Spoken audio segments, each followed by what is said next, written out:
C'est enregistré. Bonjour à tous. Alors, il est 10h30. Voilà, bonjour à tous. Ce webinaire commencera dans quelques minutes. Non, ça y est, maintenant il commence. Donc, bonjour à tous et merci d'être présents nombreux. Alors, vous êtes a priori, Charles disait 80 inscrits ? 84 inscrits précisément. 84 inscrits. Vous êtes déjà 26 présents maintenant. On sait qu'en général, les gens arrivent dans les premières minutes. Donc, Charles le disait à l'instant, les questions, vous pouvez les poser dans le chat. On les prendra à la fin. On va laisser, peut-être, je vais reprendre la liste des questions et on va commencer tout simplement par laisser les panélistes se présenter. J'ai perdu mes questions en fait. Voilà, donc on va laisser les panélistes se présenter. Alors bon, je vais prendre dans l'ordre de gauche à droite par rapport à ce que je vois moi. Donc Joël, tu vas peut-être, je te laisse commencer Joël. Ah ben oui, si tu veux. Allez, c'est parti. Bon, moi je m'appelle, comme c'est écrit, Joël Garcia. Moi j'avais une boulangerie en France pendant pratiquement 17 ans, dans un petit village qui s'appelle Montblanc à côté de Béziers. Et ça fait 6 ans que j'ai pris la décision de venir m'installer ici. Et au début, je me suis installé avec ma famille, avec ma femme. Et puis, vu le succès assez rapide, et puis la main-d'œuvre qu'on expliquera un peu plus tard, un peu difficile, j'ai été obligé de voir avec mes enfants. Et du coup, je suis arrivé à faire venir mes enfants. Et on a une business famille, comme on dit ici. Et on se retrouve avec une équipe en totalité de, je crois qu'on est une quinzaine de personnes à travailler sur 2 établissements. Et ça continue. Tu n'as pas précisé dans quelle ville? Ah oui, c'est vrai. Ouais. Je suis venu m'installer sur Sarasota, en Floride, donc sur Sarasota. Une ville, alors si les chiffres, tu m'aideras un petit peu, toi, Sylvain, mais je crois qu'à la base, concentré, le centre, c'est dans les 40 000 personnes, et puis après, dans le détail, on arrive pratiquement à 400 000, peut-être, un truc comme ça, non? Je sais pas. Je regarderai. J'avais entendu, parce que c'est vrai qu'ici, aux États-Unis, les distances ne font pas peur, donc c'est assez éparpillé, il y a de l'espace. Et c'est une ville qui est en pleine progression et qui est en constante évolution. Ouais, c'est vrai. Voilà. Stéphane? Donc moi, bonjour tout le monde, c'est Stéphane Martin. Donc pareil, j'étais boulanger en France pendant une quinzaine d'années, donc sur Marne-la-Vallée, donc région parisienne. Donc ça fait 2 ans maintenant qu'on est installé nous du côté d'Orlando, dans la ville de Winter Garden.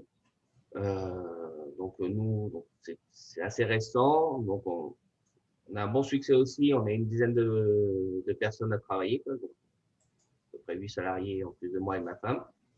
Voilà quoi. Okay. Olivier? Oui, alors bonjour ou bonsoir à tous. Je m'appelle Olivier Fro. Je suis le fondateur de la société FBM Baking Machines aux États-Unis. Nous sommes importateurs et installateurs de matériel de boulangerie et pâtisserie aux États-Unis depuis les années 80. J'ai participé à la création d'une centaine, je devrais dire de plusieurs centaines de boulangeries à succès aux États-Unis. Je suis disponible comme consultant pour accompagner tous les candidats à l'expatriation. Ok. Charles, je vais te laisser te présenter aussi. Je ne te vois pas en fait. Bonjour à tous, c'est bon, c'est bizarre. Pourtant, ma caméra est allumée. Voilà, je te vois. Je suis Charles, donc je suis le directeur exécutif de la Framco, la chambre de commerce franco-américaine de Tampa. Donc on aide les entreprises et les individus à déménager en Floride et plus précisément dans notre région de Floride de l'Ouest. Et on aide aussi les entreprises américaines à déménager en France et on propose nos services, notamment ici de networking pour vous mettre en contact avec des gens de confiance. Voilà. Voilà, et donc je vais finir. Donc Sylvain Perret, donc moi je suis le président de la chambre de commerce franco-américaine d'Orlando. Je suis aussi le fondateur de la société Objectif USA, donc certains ont trouvé cette conférence via ce tunnel-là, je dirais. Et je suis très, très content aujourd'hui que nous fassions notre premier webinaire commun entre Framco et Fabco, qui sont deux chambres de commerce qui ont vraiment une certaine logique à travailler ensemble, puisqu'on est sur des secteurs géographiques assez similaires et assez proches, et qu'en plus, il y a des amitiés historiques existants entre les membres des boards respectifs. Voilà. Charles, je vais te laisser commencer à poser la première question, en fait. Alors, la première question, c'est simple. Pourquoi avoir fait le choix de venir s'installer aux États-Unis? On va commencer. Joël, vas-y. Ouais. Le choix, il a été assez mûrement réfléchi. La principale raison, c'est que j'étais dans un petit village et mon métier était très difficile pour en vivre. Et j'avais toujours entendu dire que les États-Unis, c'était le pays où on pouvait gagner sa vie en travaillant. Et donc, on a fait le pas. Et c'est pour vivre de notre travail, pour bien vivre de notre travail. Et je pense que c'est la raison et c'est même le résultat, il en est là. On vit vraiment mieux ici de ce métier-là que de ce métier pour moi, dans un village. Après, dans une grande ville, je ne sais pas, parce que je n'étais pas dans une grande ville, et c'est vrai que j'ai fait un pas d'un village à une grande ville, mais on vit bien ici aux États-Unis du métier de boulanger. Ok. Stéphane? Moi, je suis d'accord. Moi, j'étais en région parisienne, donc peut-être une plus grosse ville. Les constats sont les mêmes, hein, très difficile de vivre de notre métier. Donc nous, on était à un moment charnière avec ma femme. On se demandait si on redevenait ouvrier ou si on s'expatriait et allait travailler ailleurs. Donc on a fait le choix de la Floride et aucun regret là-dessus. Et je suis d'accord avec Joël, on vit beaucoup mieux en Floride de notre travail. Oui, sans vouloir dire qu'on veut devenir millionnaire, mais on vit honorablement de notre métier et on en est tout à fait satisfait. Ouais. C'est le ressenti. Olivier, tu as des choses à rajouter là-dessus?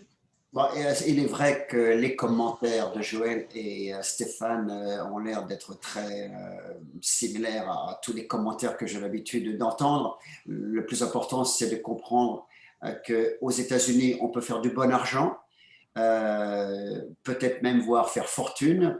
Et il y a des conditions à remplir, à savoir être passionné par son métier, peu importe si on est issu de la profession à l'origine ou non, car il y a un grand nombre de success stories, comme on dit, à partir de gens qui sont en reconversion et des gens qui ont fait toutes les professions du monde avant de devenir boulanger ou pâtissier.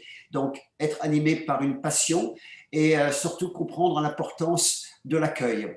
L'amabilité est une règle d'or aux États-Unis pour pouvoir être accepté, être apprécié et devenir et faire partie donc d'une affaire à succès. Voilà ce que j'aimerais dire aujourd'hui. Okay. Il y a des questions qui tombent dans le chat, on répondra à la fin, mais alors je vais passer à la question, c'est moi qui vais enchaîner sur la question suivante. Quelles sont les différences les plus importantes que vous avez constaté dans vos métiers, j'allais dire au jour le jour, quelles sont dans le métier de boulanger aux États-Unis, quelles sont les différences les plus importantes que vous avez constatées? On va continuer pareil, on va faire Joël, ouais. Stéphane, Olivier. Donc, Joël? La différence, moi je suis venu avec un métier d'allemand et j'ai voulu appliquer ce métier-là ici. Alors, il y a une difficulté primaire, c'est que au niveau technique, au niveau électrique, c'est vraiment différent ici, le matériel est différent, donc il faut vraiment avoir du matériel adapté. Et là, c'est là que Olivier intervient parce que ça fait des années qu'il est là et qu'il sait exactement de quoi il en est. Et après, au niveau pratique, non, moi j'applique les mêmes recettes. J'utilise même de la farine américaine, donc je ne savais pas pourquoi je n'utiliserais pas de la farine américaine. Parce que moi, j'ai un dicton, c'est que il n'y a pas de bonne ou mauvaise farine au jour d'aujourd'hui. Il y a des gens très hauts qui fabriquent de la farine et qui savent ce qu'ils font. mais il y a de bons ou mauvais boulangers. Donc, parce qu'on peut mettre de la super farine dans les mains d'un non-boulanger, et il n'arrivera pas à faire du pain. Et on peut mettre une farine un peu moyenne dans un vrai boulanger, il arrivera toujours à sortir quelque chose. Donc, mais ce qui a changé, pour moi, il n'y a pas énorme. La façon de travailler, il faut s'adapter avec les besoins des clients surtout et ce qu'ils demandent. Mais sinon, il n'y a pas trop de changements.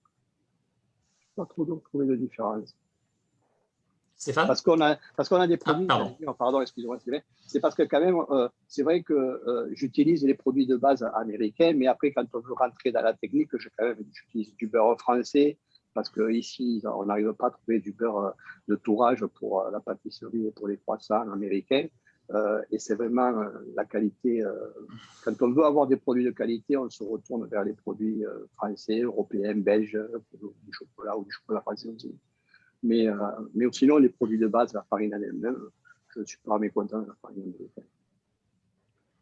Exactement. Moi, hormis les produits plus pointus qui viennent de France, j'utilise également les ingrédients américains.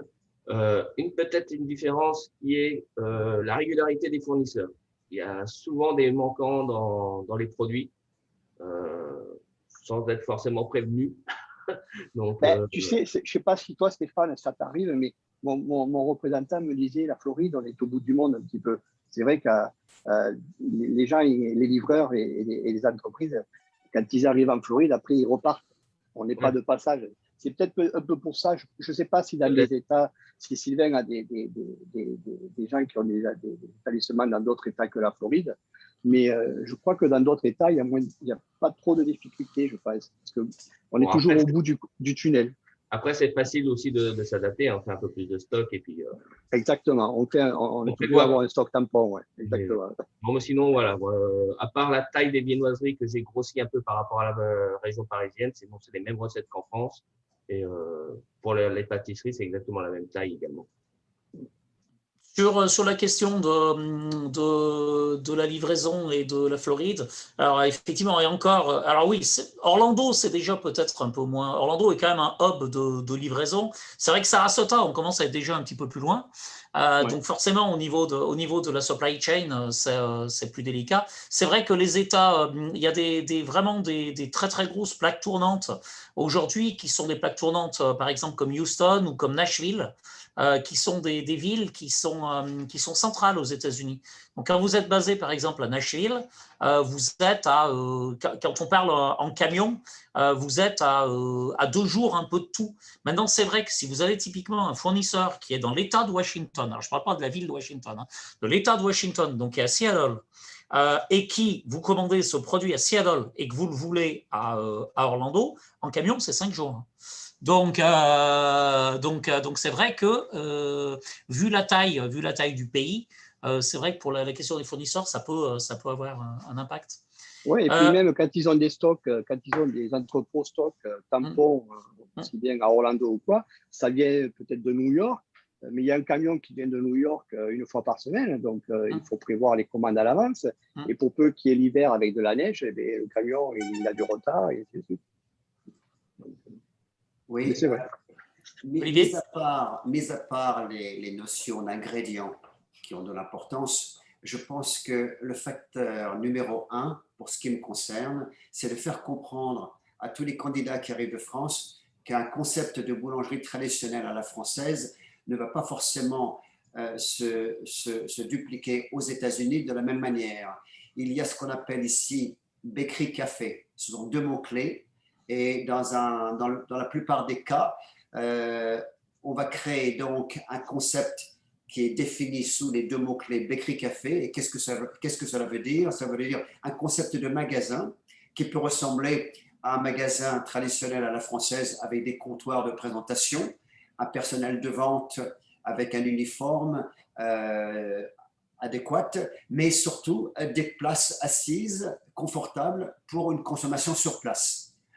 Il est vrai qu'en France, c'est probablement devenu de plus en plus à la mode de pouvoir consommer sur place, mais pendant un très grand nombre d'années, excusez-moi, les consommateurs français ont toujours eu l'habitude de rentrer dans un magasin, ont toujours eu l'habitude de pointer du doigt un produit, que ce soit du pain ou de la pâtisserie, de la viennoiserie, dont ils sont familiers, sans forcément poser trop de questions concernant ces produits, car les consommateurs français en général sont devenus tellement familiers que même les yeux ouverts, j'avoue qu'ils agissent un petit peu comme s'ils étaient aveugles.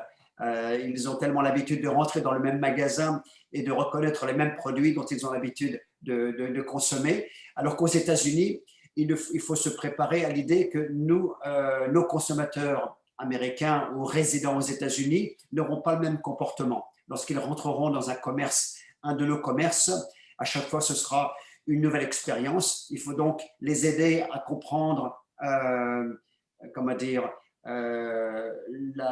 les produits dont on cherche à promouvoir et éventuellement guider le consommateur vers tel ou tel produit s'il y a une hésitation au passage.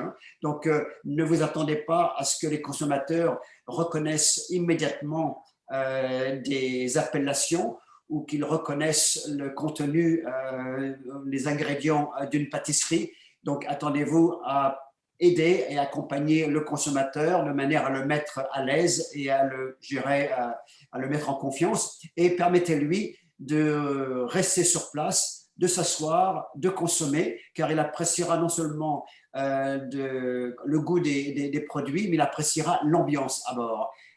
Créer une destination agréable, une ambiance agréable. Quelquefois, il faut rajouter de la musique, un décor adéquat, mais l'ambiance participera grandement au succès de votre affaire, au-delà de la qualité et de vos produits. Voilà ce que je cherche. C'est vrai, ouais. Ouais, c'est vrai, tu as raison, Olivier, parce que c'est vrai qu'on n'a pas réfléchi, mais nous, on a tous les deux, on a plus ou moins une boulangerie, on dit boulangerie, mais c'est vrai qu'on a des tables assises. Moi, je crois que j'ai une quarantaine de places assises dans la première boulangerie et une quinzaine ici, dans la deuxième. Et c'est vrai que les gens, c'est pas le concept de la boulangerie où ils viennent acheter, c'est vrai. Il y a ça, il y a aussi le fait que le mot viennoiserie n'existe pas aux États-Unis. Pour eux, c'est croissant, tout est croissant, que ce soit un pain au chocolat ou un pain au raisin. Pour eux, c'est le nom croissant, et ça m'arrive assez souvent que les personnes arrivent et qui me disent bon, je vais prendre un couple of croissants, enfin deux croissants, et moi je commence à servir de croissants et j'en leur entends dire ah non, almond croissant et une chocolat croissant.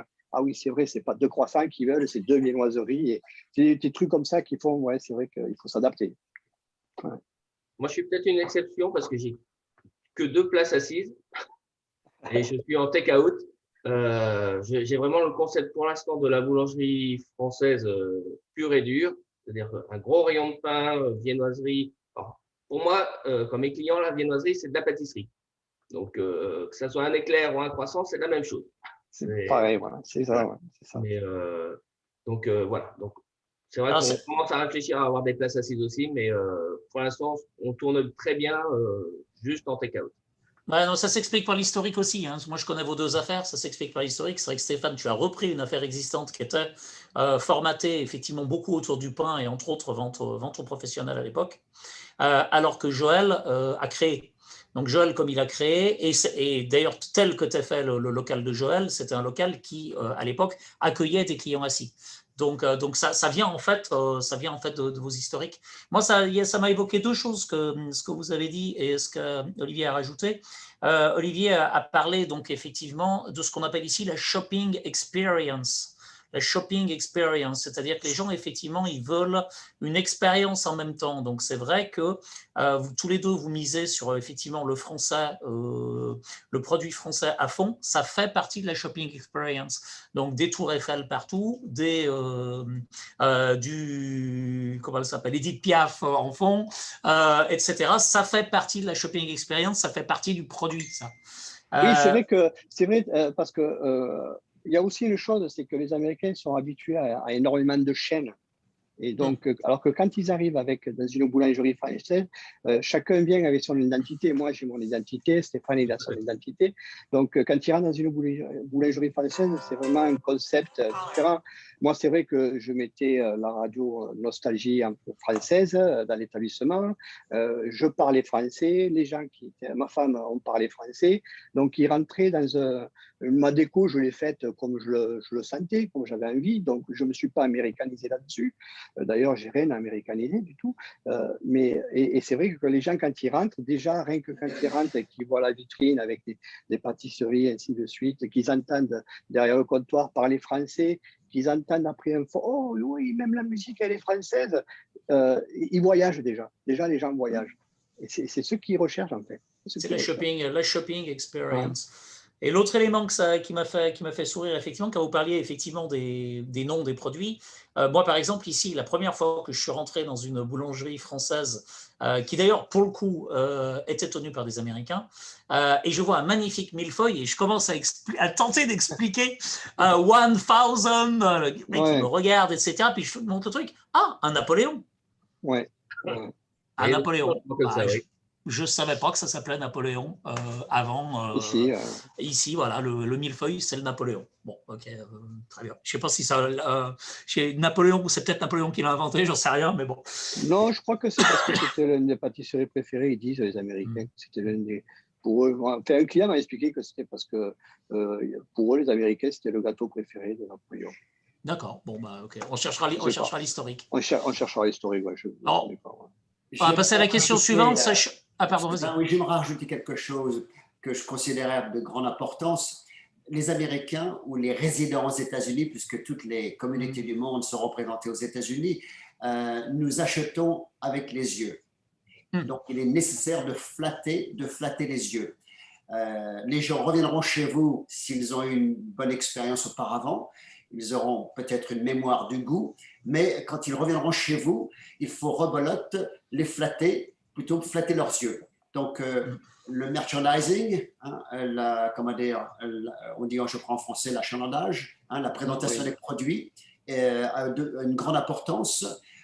Si en France, le consommateur va reconnaître immédiatement un croissant d'un pain au chocolat, aux États-Unis, il sera peut-être nécessaire de rajouter un petit peu de décor, un peu de fondant, des amandes effilées, des pépites de chocolat sur l'extérieur du produit, encore une fois, de manière à attirer l'œil et à susciter un intérêt. Donc, je ne sais pas si Stéphane et Joël auraient des commentaires supplémentaires à faire, mais c'est quelque chose qui me paraît être indispensable et ça ne se limite pas seulement à notre profession. Je dirais qu'à tous les commerces existants aux États-Unis, de flatter les yeux, on achète en fonction de ce que l'on voit. Oui, mais moi je dirais pas qu'aux États-Unis, en France aussi. Je pense que notre métier, moi-même en France, je disais un gâteau, je leur disais aux clients quand ils venaient, oh, qu'il est beau, je dis, mais un gâteau, quand le client dit il est beau, il est bon. Voilà. Je pense que ce n'est pas uniquement aux États-Unis. Je pense que quand on est attiré par quelque chose par les yeux, quoi qu'il en soit, on y va plus facilement. Mais c'est vrai que c'est important aussi. Moi, par contre, au niveau de tous les toppings qu'on voit énormément aux États-Unis, je n'ai rien rajouté. C'est vraiment mes produits français qui sont bien présentés. Mais comme dit Joël, en France, c'est exactement la même chose. Si on veut travailler, il faut bien présenter ses produits. Mais il n'y a pas besoin de rajouter d'autres choses supplémentaires, je ne pense pas en France. Non, ils sont venus chercher des produits français. Par contre, bien leur expliquer, voilà, on a différentes viennoiseries différentes et rester à leur expliquer, répondre à toutes leurs questions, évidemment. Les allergies aussi, souvent, quand il faut faire attention à ça aussi, parce qu'ils sont pointus là-dessus. Charles, tu passes à la question suivante. Alors, quelle est la différence au niveau produit, notamment pour s'adapter aux produits ici et les ingrédients? Alors, on y a déjà répondu, plus ou moins. Ouais, on a déjà répondu, donc je pense que je t'avais passé un texte sur le chat. Si on peut peut-être passer directement à la suivante, à mon avis. Alors, est-ce que le matériel est différent? On va peut-être commencer par Olivier, là, pour le coup. Je pense, oui. Si le matériel de production ressemble comme deux gouttes d'eau à ce que les professionnels français ont l'habitude d'utiliser en France, il faut comprendre l'importance que des modifications d'ordre électrique sont impératives pour pouvoir satisfaire les normes américaines. Le système électrique aux États-Unis n'est pas le même que celui en France ou en Europe. Donc, au départ des usines, il s'agit de faire des modifications du câblage. Et nous connaissons les exigences du marché américain, du système américain. Donc, au départ, lorsque les machines ou les fours sont préparés aux usines, il est impératif pour nous de s'assurer à ce que les modifications soient faites en amont. Quelquefois, nous devons faire un complément de modification une fois le matériel arrivé aux États-Unis. Donc ça, c'est quelque chose de grande importance. Pas question pour un professionnel français de se dire, allez hop, je vais remplir un conteneur par moi-même et puis le matériel auquel je suis habitué, il faudra la faire une fois arrivé aux États-Unis. Non, ce n'est pas possible. Et puis un autre aspect de grande importance, les certifications d'ordre sanitaire, d'ordre électrique, d'ordre mécanique. Il y a tout un tas d'autorités locales qui devront vous donner leur accord avant de vous permettre d'ouvrir votre commerce. Donc, il est indispensable que le matériel soit aux normes et qu'il y ait des étiquettes de certification qui démontrent, qui prouvent que le matériel est en effet bien conforme aux normes. Donc, ça, c'est notre travail. Et c'est un travail, je dirais, sérieux auquel on doit prêter attention, car le jour où le commerce est prêt à ouvrir, vous serez sujet à un grand nombre d'inspections en tout genre, hein. L'inspection sanitaire, l'inspecteur responsable du service électrique, un autre responsable du service incendie. Tous ces gens-là sont habitués à regarder, à fouiner et à vérifier. Hein, c'est tout à fait normal. Et donc, pas question d'arriver les mains dans les poches et de prendre le risque qu'un matériel ne soit pas conforme et adéquat selon les exigences locales. Voilà ce que je cherchais à dire. Je vais bousculer un petit peu l'ordre des questions qui étaient prévues, parce que vous en avez, en fait, on a déjà abordé pas mal de points. Alors, là, la question que j'aimerais évoquer, c'est, parce que vous avez eu quand même deux expériences un petit peu différentes. Alors, la question, c'est, vaut-il mieux créer ou reprendre une affaire de boulangerie? En fait, le plus simple, je crois, c'est si chacun, vous pouvez un petit peu expliquer comment vous êtes arrivé, comment ça s'est fait, parce que vous avez eu deux expériences quand même assez différentes. Joël, c'est quand même si c'était un local, mais c'est quand même plutôt une création. Stéphane, c'est une reprise, donc ça justement, c'est intéressant de voir les deux. Et en parallèle, Charles, si tu peux partager quelques photos de l'affaire de Joël et puis après de l'affaire de Stéphane, les photos qu'ils ont envoyées. Joël, je te laisse commencer, expliquer comment. Alors ça, c'est chez Joël pour le coup là, mais tu dois. C'est chez Stéphane. Chez Stéphane, ouais. Ouais. Non, moi, c'est vrai que quand je suis arrivé ici, j'ai cherché. Bon, comme je partais sur une création, j'ai cherché un local, et c'est là qu'ont commencé les démarches à dire bon, comment on peut faire. Et là, on s'aperçoit que dans le concept de la boulangerie, on a besoin d'un local avec une hotte. On a besoin d'une grace trap, d'une trappe à graisse, merci. Et après, l'alimentation électrique est importante aussi parce qu'au niveau des fours, on a besoin du 380. Trois phases. Et il y a des endroits où ce n'est pas accessible. Donc, moi, quand j'ai voulu créer, j'avais des critères de sélection de mes locaux, c'est de trouver un local qui réunisse ces trois principales raisons qui me permettraient d'ouvrir. Et alors, c'est vrai que j'ai repris un établissement qui existait parce que de reprendre un établissement qui existe où il y a déjà les permis pour les trappes à graisse, le permis pour la hotte et le permis pour et la puissance nécessaire, ça m'a permis d'avancer rapidement sur la création. Et après vient Olivier est bien intervenu pour m'aider à ce niveau-là parce qu'il a du vécu. Et après, une fois qu'on a commencé à avoir ces critères-là, j'ai trouvé un établissement. J'ai surtout fait une recherche au niveau de l'emplacement aussi. Donc, ça fait partie de la recherche, l'emplacement. Et après, on est parti pour la création complète. On a fait, une fois que j'avais cet élément-là, ce local que j'ai trouvé, on est parti. Et j'ai fait les démarches en juin. J'ai signé le closing en juin. Je prévoyais d'ouvrir en septembre et on a ouvert en octobre. Et sachant que des permis de hotte de grace trap étaient déjà acquis, mais il fallait faire quelques travaux. Les plans, il fallait avoir des plans, on a des visites, les enseignes, on est obligé d'avoir des permis pour des enseignes. Donc, on ne peut pas dire, oh, je vais prendre cette enseigne et je vais la mettre là. Non, non, il faut se référer à une personne, une compagnie qui soit accréditée à faire les enseignes, ils font la démarche au niveau du département, enfin de la ville, ceux qui sont responsables de ça. Et l'électricité, c'est pareil. La plomberie aussi, ça aussi en Floride, ils sont pointus là-dessus. C'est pour ça qu'il y a des trappes à graisse et qu'on ne peut pas faire de la plomberie soi-même. On est obligé d'avoir un plombier agréé. Et toutes ces démarches-là prennent du temps. Et quand on crée, même bon, moi j'ai racheté l'établissement existant, mais j'ai créé. Quand on crée, on a des modifications et ça prend du temps. Et on n'est pas à la merci d'avoir un mois de retard ou deux. Alors, un mois de retard, très honnêtement, c'est vraiment très honorable. C'est trop parce que tu es vraiment dans la fourchette très, très, très, très basse des retards.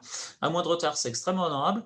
L'autre élément qui est marrant, c'est qu'à l'époque, le business que tu avais repris, donc c'était une franchise Quiznos. Quiznos, c'est une franchise de sandwich qui allait très, très mal, qui va toujours pas bien d'ailleurs, qui allait très, très mal et qui en a fermé de très nombreux. Alors, c'était une très, très bonne opportunité.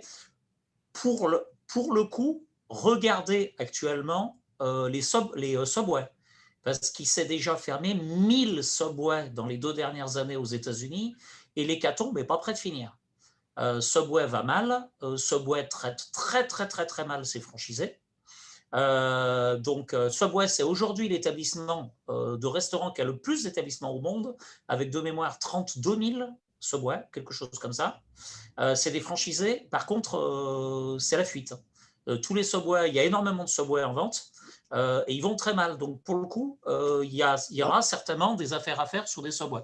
Et dans des Subway, tu as l'équipement déjà prévu. Tu as la haute, tu as la trappe, la graisse trappe et tu as l'électricité, puisque tu utilises des fours assez puissants aussi. Donc, tu as déjà ces produits-là qui ne sont pas, parce qu'il faut savoir que le local où je suis, le deuxième, j'ai fait installer le 380, le 3 phases.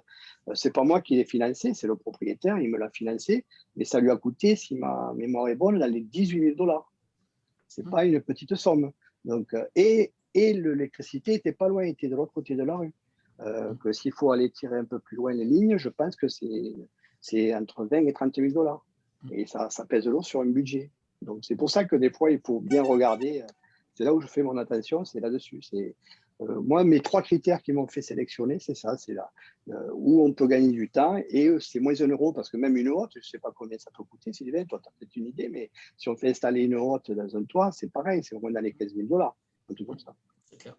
Stéphane, tu expliques ton parcours, toi? Alors moi, voilà, c'est l'autre cas. Moi, je cherchais plus à reprendre une boulangerie existante, justement par rapport à un gain de temps. On était relativement pressés, on avait perdu un peu de temps sur d'autres projets au début. On a eu la chance de trouver une boulangerie qui était déjà spécialisée dans le pain, parce qu'il y a très peu de vraies boulangeries. Et, comme disait Olivier, il y a beaucoup de cafés et boulangeries, mais qui ont très très peu de pain. Moi, j'ai une très grosse gamme de pain. Donc, on a eu la chance de trouver celle-là. Donc, moi, c'est pas dur, hein. On a signé le closing le 1er mai. Le 2 mai, j'ouvrais. Donc, on avait pris en amont tous nos repères avec le personnel, avec les anciens propriétaires qui étaient très, très gentils, qui nous ont laissé venir vraiment comme on voulait, expliquer tout. Donc, voilà, quoi. Moi, je suis arrivé, j'ai juste eu à réceptionner ma livraison et à ouvrir mes sacs de farine et puis à attaquer. Donc, niveau matériel, j'avais tout. On a fait les autorisations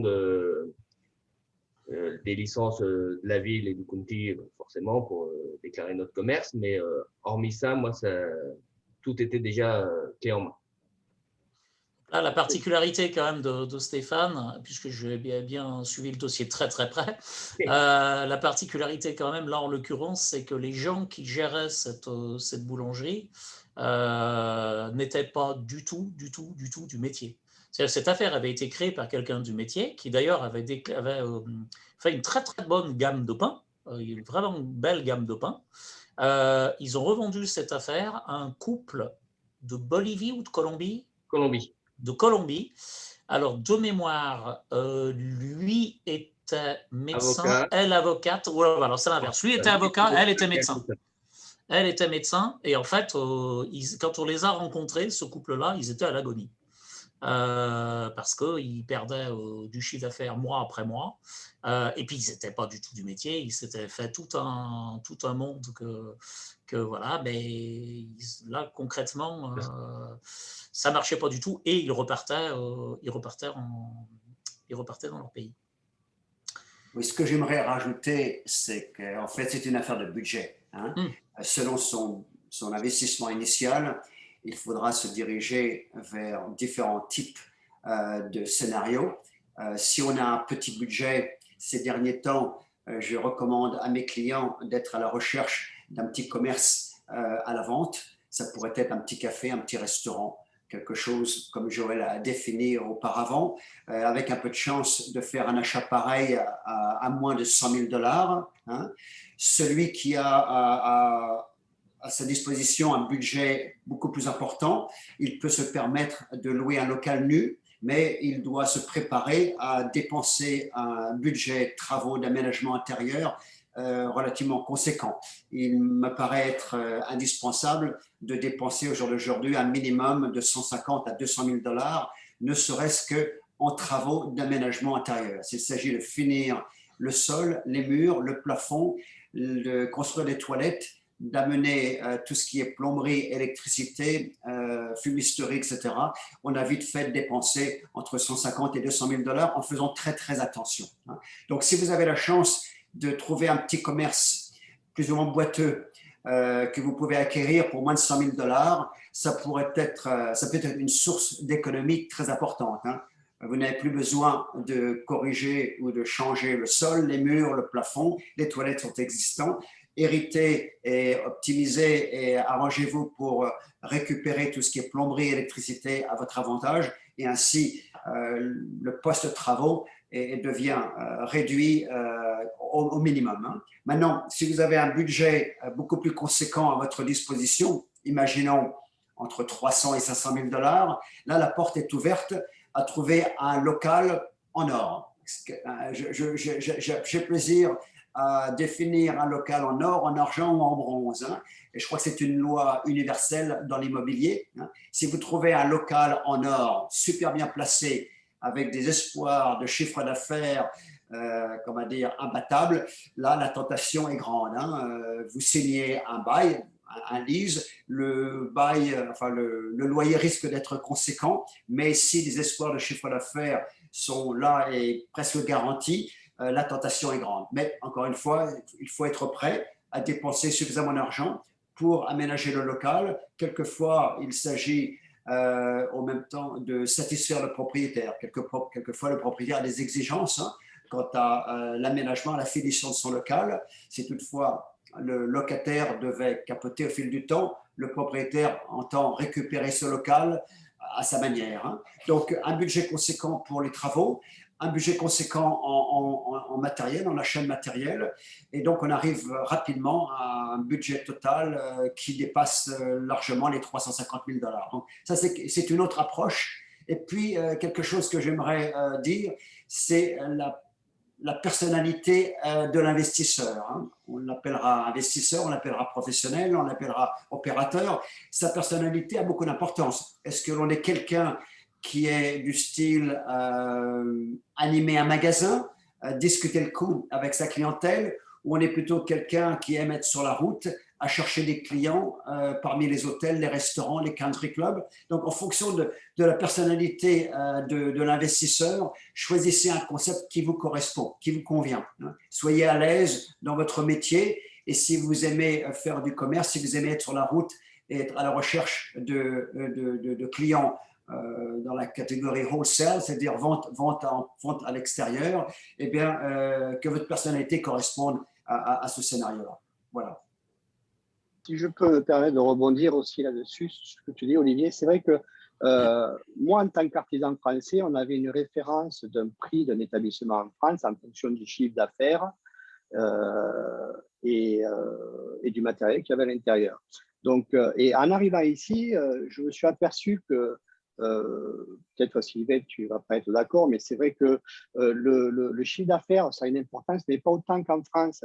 Moi, on m'avait dit, attention, les leases, c'est très important de signer un bon lease, d'avoir une protection parce que le propriétaire, enfin, moi, en tant que responsable de ma boulangerie, si le propriétaire, à la fin de mon contrat de lease, ne veut plus me le renouveler, il est dans ses droits et moi, je perds tout. Je perds tout le bien que j'avais fait, et ainsi de suite.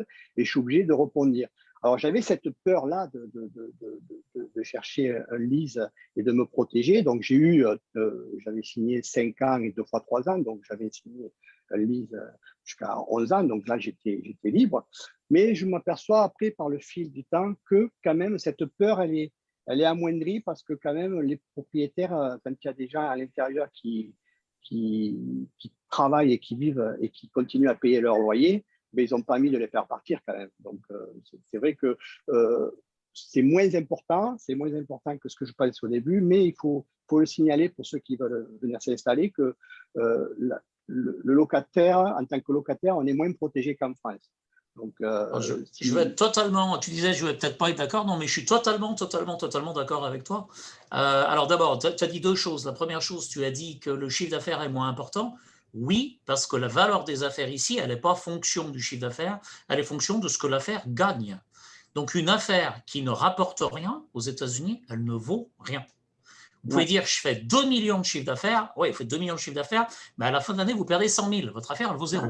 Voilà, c'est aussi simple que ça. C'est aussi pareil en France, ce n'est pas le chiffre d'affaires, c'est le gain. Mais ce que je veux dire par là, c'est que bon, moi, quand j'ai repris cette affaire, c'est bien simple. Même le prix de vente, moi j'ai été aidé par, je ne sais pas si tu te souviens, avec Geneviève Poulin, qui m'a vraiment très bien aidé à ce niveau-là, qui est Realtor et qui parle français, parce qu'elle est belge d'origine, et ça, comme toi, avec l'américain et le français, on aime bien avoir des interlocuteurs français, donc ça nous aide bien. Et c'est vrai qu'au niveau de la négociation, je crois que le gars, il m'a annoncé, si mes souvenirs sont bons, il m'a annoncé dans les 75 ou 80 000 dollars à la vente, et que bon, je crois et ma femme, on était prêts à lui dire, bon, ben oui, façon de négocier, on va dire 60. Et puis elle m'a dit non, attends, on va dire 35. Ah bon, 35? Ah bah, il était à l'agonie dans votre cas. Mais ça, moi, je ne le ressentais pas, je ne savais pas comment il était. Et en fait, elle a fait une offre, parce qu'on a fait l'offre après par le mail, par Internet. Et quand on a fait l'offre, ils ont accepté. Et avec ma femme, on a dit, c'est impressionnant, c'est incroyable. Alors, l'autre point sur lequel je te rejoins, c'est sur la notion du bail. Là, on va être très simple. Vous oubliez les notions de bail 369 français. En France, toute la protection est du côté du locataire. Aux États-Unis, toute la protection est du côté du propriétaire. Donc, et la deuxième chose, c'est qu'aux États-Unis, dans le contrat, on met ce qu'on veut. Donc, dans un contrat de bail, on peut tout imaginer. Alors, je vais faire très, très court, mais je vais donner un exemple d'un bail que j'ai négocié pour un client. C'était un bail pour un business qui était au bas d'une tour de bureau. Donc, forcément, une grosse partie du chiffre d'affaires était liée à la clientèle dans l'immeuble de bureau. Eh bien, on a indexé le bail sur le taux d'occupation de l'immeuble. C'est-à-dire que immeuble occupé à plus de 70%, loyer complet. Immeuble occupé entre 40 et 70%, loyer divisé par 2. Immeuble occupé à moins de 40%, loyer 1/3. On peut tout imaginer dans un bail aux États-Unis, dans les 2 sens. Il faut faire très attention à ce qu'on signe. Donc là, faites-vous accompagner pour la signature de votre liste. Mais par contre, je te rejoins aussi complètement. Le propriétaire, il n'a pas de raison de se tirer une balle dans le pied. S'il a un locataire qui paye son loyer en temps et en heure, que aujourd'hui, le fait d'avoir le petit pari ou rendez-vous dans le local du propriétaire, aujourd'hui, ça donne de la valeur à son local parce que ça donne de la visibilité à ses commerces autour, etc. Donc, très concrètement, le propriétaire, à partir du moment où on paye le loyer en temps et en heure, il n'y a pas de raison que… C'est la réflexion qu'a fait le propriétaire de Clark, là, quand on a signé. Quand j'ai demandé d'avoir 5 et 2 fois 3, il a dit oui, c'est un boulanger français, je sais que les Français, ce sont des bosseurs. La réflexion qu'il a fait. Donc, j'avais la chance qu'il avait une bonne opinion des Français. Et il y a un chiffre aussi que j'ai retenu et qui me sert énormément, que tu m'avais dit, Sylvain, c'est qu'il ne faut pas, très rapidement, il ne faut pas que ton loyer dépasse 10% de ton chiffre d'affaires. Et c'est vrai qu'au-delà de 10%, bon, la première année, tu ne peux pas arriver aux 10% parce que tu investis. Mais c'est vrai qu'une fois que tu es sur la bande roulante de ton affaire, et ton établissement, il ne faut pas qu'il dépasse les 10% de ton chiffre d'affaires parce que ça commence à être lourd. Alors, ce chiffre-là, on peut le prendre à l'envers, en fait. Hein. C'est de se dire, quand je signe un lease aujourd'hui, est-ce que potentiellement, je pense que cette affaire, un jour, arrivera à un chiffre. Alors, typiquement, admettons qu'aujourd'hui, quelqu'un signe un lease à $6 000 par mois, 72 000 à l'année, ça fait 72 par 12. Voilà, ça veut dire, est-ce que potentiellement, mon affaire va atteindre les 800 000 $ de chiffre d'affaires? Alors, typiquement, il y a des activités où on sait que c'est possible. Moi, des cafés, des boulangeries, des cafés français qui font plus de 800 000 $ de chiffre d'affaires, j'en ai vu un certain nombre. Maintenant, j'ai d'autres activités où, très concrètement, quand les gens me disent « Oui, il n'y a pas de problème, je ferai 800 000 », je dis « Écoutez, ça sera bien parce que je n'ai jamais vu un business dans votre cas qui faisait 800 000 ». Donc, c'est pour ça qu'il faut prendre les choses dans le sens inverse. Charles, tu passes à la question suivante. Une question qui est sur le personnel américain. Donc, quelle est votre expérience avec le personnel et les employés américains? Je vais commencer parce que ma photo qui se trouve derrière moi le montre. J'étais obligé de faire venir mes enfants parce que quand on est boulanger, pour trouver de la main-d'œuvre qualifiée, déjà, c'est très difficile. C'est pour ça qu'il y a pas mal de, je pense, de boulangers français qui viennent travailler aux États-Unis. Et après, il faut savoir qu'ici, il n'y a pas de contrat en Floride.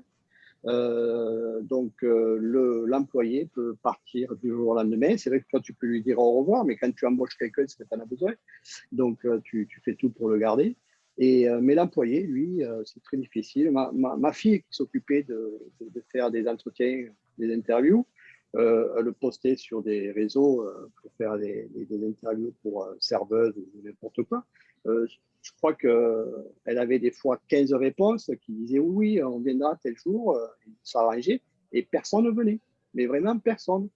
Elle avait 10 rendez-vous, et sur les 10 rendez-vous, il y en avait 0 qui venait. Je te rejoins, j'en avais 5 ce matin, j'en ai pas eu un. Ouais, voilà. C'est récurrent. C'est vraiment difficile. L'employé, il arrive le matin, tu penses l'avoir pour le full-time. Il arrive, il dit au fait, ce matin, à 11h, je dois partir parce que j'ai rendez-vous chez le dentiste. Et tu dis, mais à 11h, c'est là où j'ai le plus de monde. Comment tu fais? Ben ouais, mais j'ai rendez-vous. Ah, bon, d'accord, ben tu fais avec. Et alors, le rendez-vous chez le dentiste, il n'a pas eu la veille, il a eu bien à l'avance. Mais c'est comme ça. Ici, il faut s'adapter. Alors maintenant, on a eu du mal, mais maintenant, on fait comme pour de la marchandise. On a un stock d'employés, on fait un stock tampon d'employés, on a une masse parce qu'il y a toujours, dans le volume, je crois qu'on est une quinzaine maintenant à travailler. Donc, dans ce volume-là, il y en a toujours un ou deux qui a un problème et qui n'est pas là. Donc, on fait tourner. Alors là, je vais évoquer un peu l'histoire. Alors bon, d'abord, tu as évoqué quelque chose, il n'y a pas de contrat. Effectivement, la Floride est un État at will.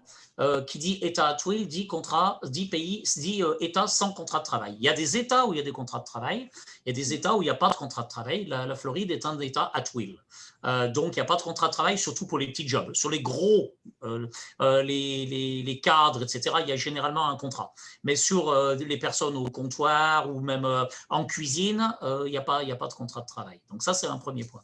La deuxième chose, moi, là, je vais pondérer d'une chose, c'est que j'ai vu passer, donc moi, ça fait 10 ans qu'on est aux États-Unis, il y a quand même eu un changement. Alors, il y a eu un changement, pourquoi? C'est que quand nous, on est arrivé en 2010, le taux de chômage était aux alentours de 10%. Et là, globalement, les gens quand même tenaient à leur job. Bon, donc, ils venaient au boulot, ils tenaient à leur job. On est arrivé en Floride en janvier 2020, nous sommes arrivés à 2% de chômage. Qu'est-ce que ça veut dire 2% de chômage? Ça veut dire que si vous perdez votre job, vous avez 5 autres business qui vous attendent. Vous trouvez, on a perdu quelqu'un, non? On a perdu Stéphane, oui. On a perdu Stéphane. J'espère qu'il va pouvoir nous rejoindre. Ouais, donc on avait cette problématique-là où on est descendu à 2%. De 2% de chômage, on est remonté à 17 en juin 2020, mais on est redescendu à 4,2 la semaine dernière. Donc, oui, un peu quand même le changement.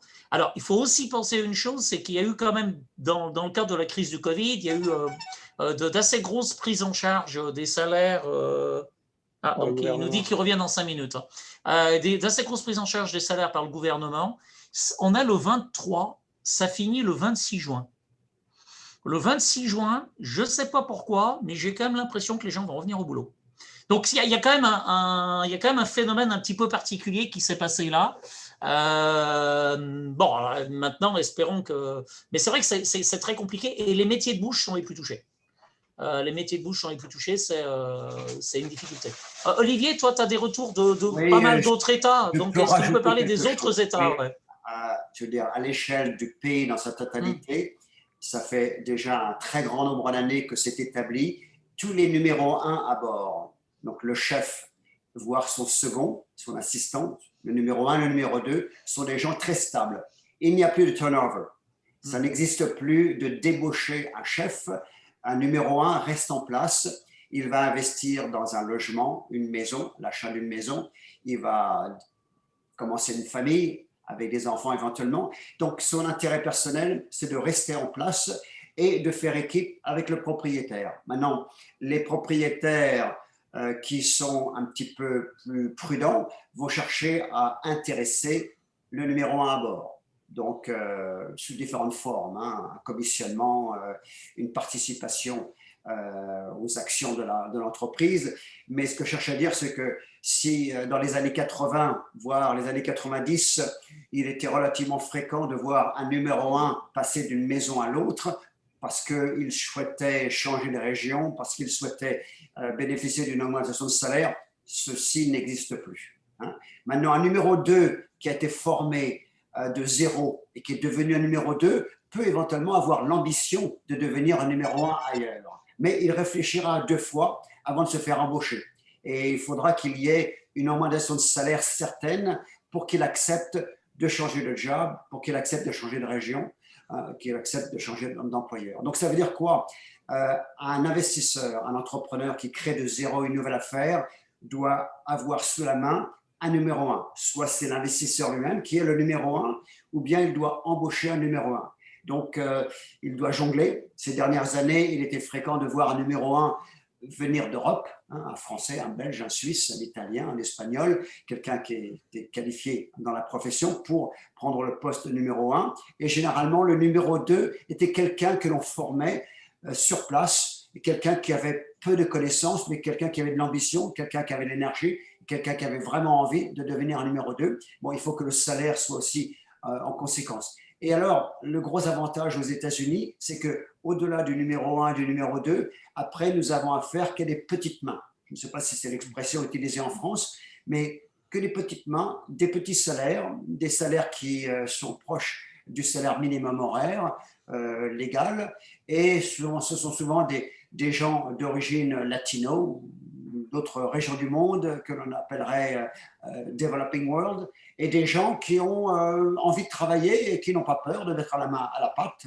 Et donc, on se constitue une équipe de petites mains et des gens qui vont à la fois manipuler les plaques, faire la plonge, le nettoyage du sol, faire éventuellement du service en salle et participer à la production. Bon, peut-être que Joël peut faire des commentaires supplémentaires. Alors, selon les régions aux États-Unis, on a davantage accès à une communauté latino. Si on est en Californie, on aura peut-être davantage accès à des Asiatiques. Si on est à Boston, on va peut-être avoir affaire à des Brésiliens. Si on est à New York, on aura affaire à une communauté du Sénégal ou du Bangladesh. Donc, si je regarde l'ensemble de nos clients, en général, il y a une forte majorité communautaire d'un pays en particulier qui domine dans chaque établissement.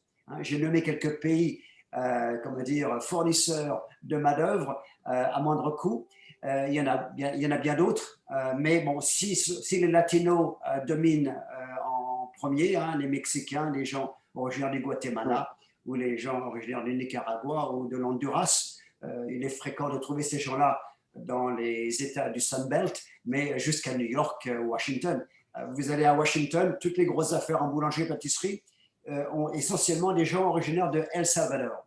Et lorsque ces petites mains ont acquis une connaissance un peu plus approfondie du métier, bon, ils se laissent embaucher chez d'autres concurrents hein, en vue de gagner 1 ou 2 dollars de plus par heure. Hein. Mais il y a une source, je dirais, d'embauche qui semble être, comment dire, prioritaire dans des communautés bien particulières. Voilà. Je ne sais pas si Joël a été confronté à une communauté en particulier qui vivrait autour de Tampa, Sarasota. Qu'est-ce que tu as à dire, Joël? Oui, non, il est vrai que quand je suis rentré dans des restaurants, des gros restaurants ici, c'est vrai qu'en cuisine, la majorité de gens que j'avais, que je voyais, c'était des latinos. Et que dès que je voulais embaucher quelqu'un qui sache faire, m'aider pour faire des croissants ou quoi, j'étais obligé de me retourner soit un Argentin, soit un Mexicain, parce qu'ils avaient un petit peu manipulé ça. Et on a toujours dit, eh bien, eux, tu leur montres, et c'est même eux qui te disent, montre-moi comment on fait, je vais te le refaire. Et tu leur montres comment faire le produit, et ils y vont, ils vont s'essayer, ils vont insister, et ils y arriveront. Et puis voilà. Et c'est vrai que des Américains, ils sont bien volontaires pour venir faire ce métier, mais c'est plutôt une volonté philosophique pour dire, ouais, je sais faire des croissants, alors que le latino, c'est vraiment pour manger, pour pouvoir envie de gagner sa vie. Et puis, ça fait partie, je pense, de leur religion, la nourriture, comme chez nous, un petit peu. On va accélérer un tout petit peu les choses pour pouvoir prendre des questions ensuite. Ouais. Alors, une question qui d'ailleurs que j'avais prévue et je vois qu'il vient d'être posée ici et qui peut être intéressante parce qu'en fait, on va pouvoir même la doubler, la question. Ouais, c'est faut-il impérativement parler anglais pour être boulanger aux États-Unis? Mais je pourrais presque rajouter qu'en Floride, c'est peut-être pas plus mal aussi de parler espagnol. Mais oui. Ça peut aider aussi. Aidé. Ça m'a aidé. Voilà. Ouais, tu parles espagnol, Joël? Oui, mon nom c'est Garcia, donc. Ah oui. J'ai vraiment des origines. D'accord. Donc, l'air de rien, ça peut aider. Donc, alors, par rapport à ça, alors, qu'est-ce que vous diriez sur la question de l'anglais pour être boulanger aux États-Unis? Vas-y, Stéphane. Ouais, je suis revenu. Je peux rattaquer. Ouais. Alors, on a la chance, nous, dans notre métier, d'être plutôt en arrière-plan. Donc, je vais dire que juste des notions peuvent suffire pour commencer. Donc, on n'est pas en contact trop direct avec la clientèle. Tant qu'on arrive à donner nos consignes, on a des métiers qui sont manuels, donc c'est plus facile de montrer que d'expliquer.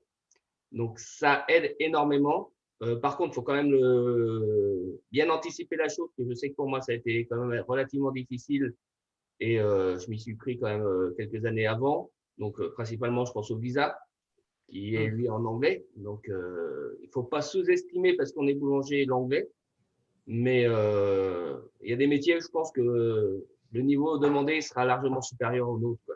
Donc, moi, j'arrive à tenir des petites conversations simples, répondre au téléphone maintenant. Mais je ne vais pas dire que le téléphone. Oui, le téléphone, c'était vraiment un calvaire au début. Vraiment... Parce qu'il faut dire qu'on a des notions d'anglais, mais on n'a pas des notions d'américain. En plus. Le langage est différent. Hein. Et c'est vrai que bon, il faut avoir un minimum d'anglais pour pouvoir justement converser avec les gens ou quoi que ce soit. Parce que moi, je suis plus devant avec la clientèle et à parler avec eux. Et c'est ceux qui recherchent aussi. Ils aiment bien voir le patron venir et leur dire bonjour. Et je connais laisse le plus de temps non plus, quoi. Ouais, c'est ce que je leur répondais quand ils me demandaient il faudrait avoir un plus gros restaurant. Et je dis ben, j'aurais pas le temps de discuter avec vous si j'ai un plus gros restaurant. Ah oui, c'est vrai, restez comme ça qu'ils me disaient. mais c'est vrai qu'il faut avoir une base parce qu'on est un peu perdu quand ils commencent à discuter. Comme je t'avais expliqué, ils parlent et puis déjà, ils ont un humour qui est légèrement différent du nôtre. Et en plein milieu d'une conversation, il sort quelque chose et qui n'a rien à voir avec la conversation, mais tu te dis, est-ce que j'ai compris ce mot-là? Est-ce que c'était ça? Et en fait, tu te dis, oui, il a bien dit ça quand même, je l'ai bien compris. Et en fait, c'était une vanne, enfin, une petite rigolade qui voulait sortir, mais qui, pour moi, n'est pas la même, fait que je n'ai pas ressenti ça. Et je disais, oh, j'ai vu qu'il rigolait, à ce moment-là, tu fais un sourire, là, et tu dis, oh, c'est bon, ça passe, il arrive. Mais tu comprends bien qu'il a compris que tu n'as pas compris, en fait, c'est vraiment marrant. Donc, c'est pour ça qu'il faut quand même avoir un minimum de base. Et puis après, on s'adapte. Hein. Moi, je parle beaucoup mieux l'anglais maintenant qu'il y a 6 ans, avant que j'arrive. Et je réponds beaucoup mieux au téléphone. au début, c'est vrai que le téléphone, c'était vraiment très, très, très difficile. Il m'a fallu pratiquement 1 an pour pouvoir répondre au téléphone aux questions. Parce que quand il passe des commandes, des fois, tu ne comprends pas. Et quand il arrive, le client, il ne sait pas ça, c'est ça. Ah, bon, mais attendez, je vais le faire. On répare. Mais il faut un minimum, pour être à l'aise avec le client, surtout aussi. Pour être à l'aise. Tu vois, et puis après, pour discuter avec les gens qui en ont besoin, la banque, tout le social, et ainsi de suite. En 2010, quand on est arrivé, je me rappelle, nous, on avait effectivement à l'époque un commerce où on était en face à face avec les clients. Et moi, je me rappelle vraiment en 2010 de voir sonner le téléphone et on était chacun d'à côté du téléphone avec ma femme. On regardait sonner le téléphone et on se disait lequel des deux va décrocher. Parce que honnêtement, c'est vrai qu'au début, le téléphone, c'est quand même pas évident. Quand vous avez les gens en face de vous, vous avez le contexte, vous savez de quoi ils vous parlent. Mais quand le téléphone sonne, alors sachant qu'en plus, concrètement, actuellement, quand le téléphone sonne 3 fois sur 4, c'est de la pub. Ouais. Sauf qu'il faut comprendre qu'en fait, c'est de la pub. Donc, il faut partir dans une longue discussion pour rendre compte au bout de 5 minutes qu'en fait, le gars il est en train d'essayer de vous vendre un truc. Mais voilà. Donc, sinon, ils sont patients quand même. Ils sont patients quand même. Quand on n'a pas compris, on leur demande, et ainsi de suite. Ou alors même des fois en direct, sans parler du téléphone. Quand je ne comprends pas la première fois, je leur dis parmi. Ils me répètent la même chose avec des mots différents. Et là, j'ai compris et j'ai dit, mais qu'est-ce qu'il m'a dit avant? Parce qu'il a voulu dire la même chose avec des mots différents que j'ai bien compris. Donc, c'est vraiment… c'est marrant, c'est marrant. Mais bon, ils sont patients quand même. Ils sont quand même relativement patients. Ils nous aident à nous adapter. C'est vrai qu'ils sont très sympathiques. Ouais. Tu as insisté tout à l'heure quand même, par contre, effectivement, Stéphane, sur l'entretien. Oui, parce que pour venir, il faut passer. La plupart de vous devrez passer par un visa qui s'appelle un visa E2, dans lequel il y a un entretien.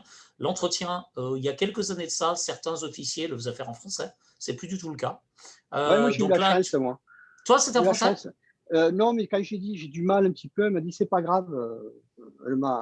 Alors, je pense quand même que pour les métiers de bouche comme boulanger, restaurateur, etc., d'abord, ils sont quand même moins… globalement, je n'ai pas vu à ce jour de business de restauration ou de boulanger avec des visas refusés.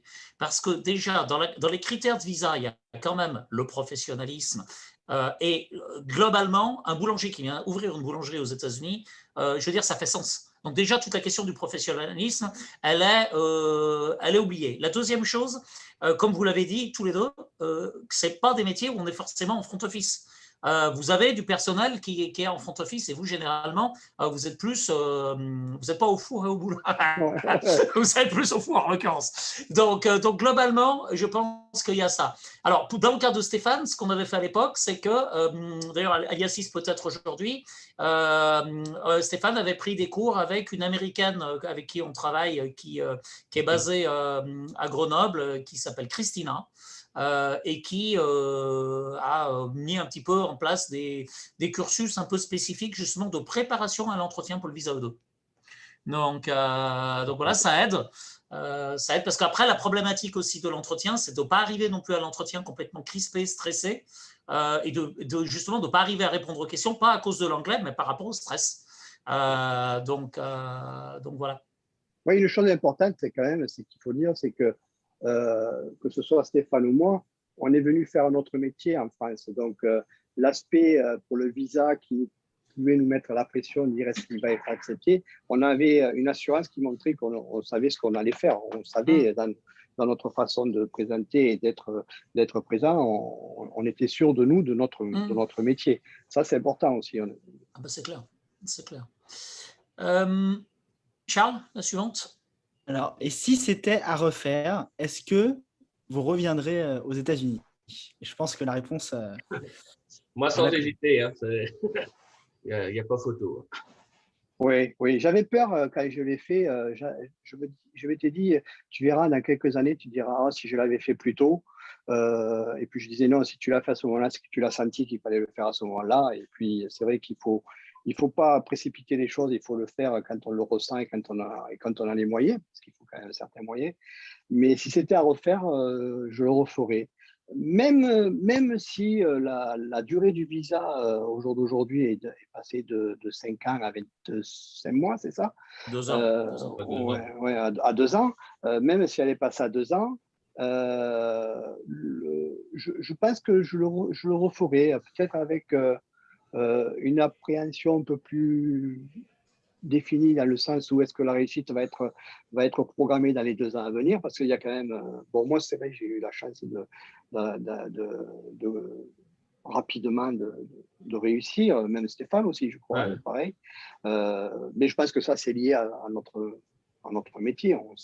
C'est pas de la chance, c'est du travail. Oui, voilà, c'est ça. C'est parce qu'il faut dire aussi quand même qu'on est partis de France tous les deux. On en a parlé ensemble il y a quelques jours. On avait eu du succès en France. On n'était pas venu ici déprimés.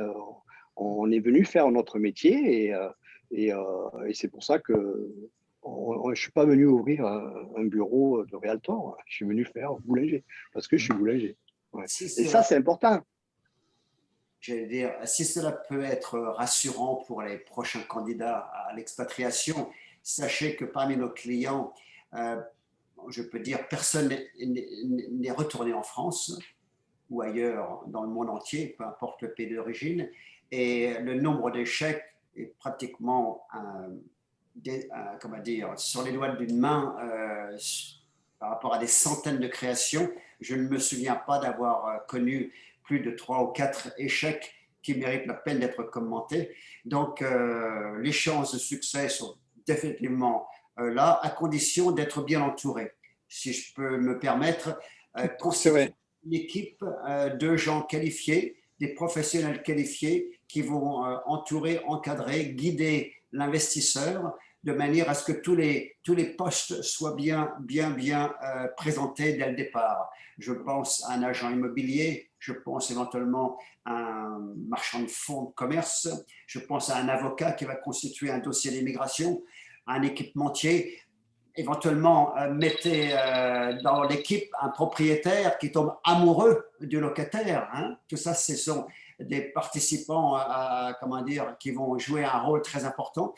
Donc, s'il y avait un élément manquant ou s'il y avait un élément malhonnête dans cette équipe, il y a de fortes chances que le projet peut capoter à tout moment. Hein. Donc, mettez-vous en confiance avec des gens qui ont une réputation et qui ont pu démontrer jusqu'à ce jour que toutes les opérations qui ont été montées en collaboration avec les membres de cette équipe, il n'y a eu que des affaires à succès et aucun échec au passage.